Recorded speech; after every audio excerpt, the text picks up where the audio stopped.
sabni guddichi Afrikaa hiddi kuush Oromoon maleessa dhaweessa waggaa dheertuu dura qarooma guddaa addunyaa tanaaf kaa'een kabajaa fi maqaa gaarii qaba.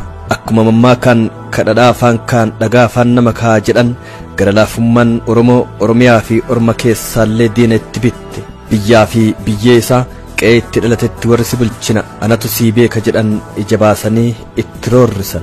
Gaafa diinni lafaa fi lafee isaatti isa gabroonfachuuf itti dhufe kaasee Oromoon gaafa tokkollee tole jedhee hin fudhan jaarraa tokkoo fi walakkaaf dhaloonni dhalootatti lufsiisee gabroomsaaf falmuutti gadi taa'e.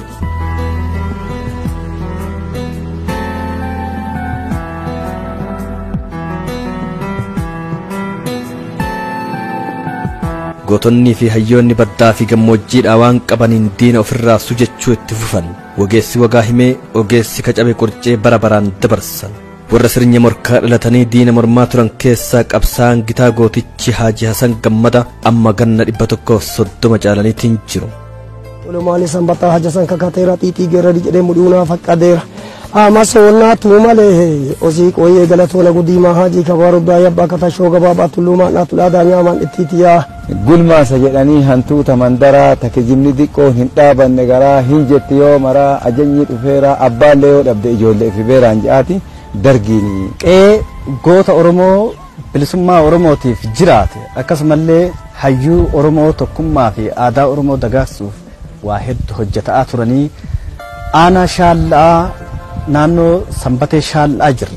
Goonni kun Haaji Hasan Gammadaa jedhamu.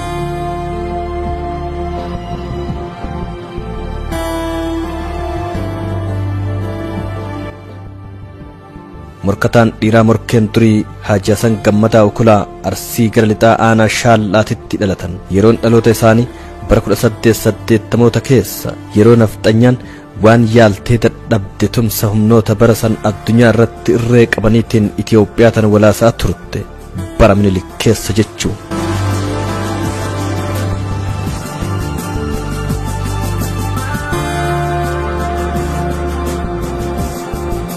Gootummaa fi hayyoominni akaakilee fi abaabileen tufamtee fi tumbu'uura dhiira galee mana taa'u osoo hin taane Haaji Hasan leenca diina akaa'u yoo ta'an Haayile Sillaasee irraa diinota warwaachisaa adhagayan. Goonni kun guyyaa takkaafillee manatti hin deebine lolanii lolchiisan.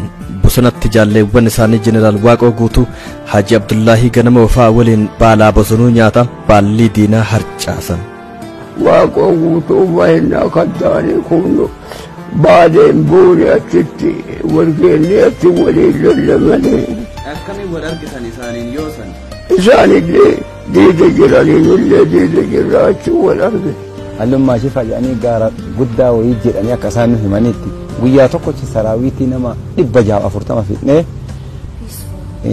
ajajaa saraawitii sanii dheessee saraawitii fixnee katamaa bidire moyyaan eenyu wayii galeeti isallee galgala marsinee achi qabnee to'annaa jala oolchine. Lolli keessa oolle ka ubursuufa ka daabaafa ka deebi'aatii.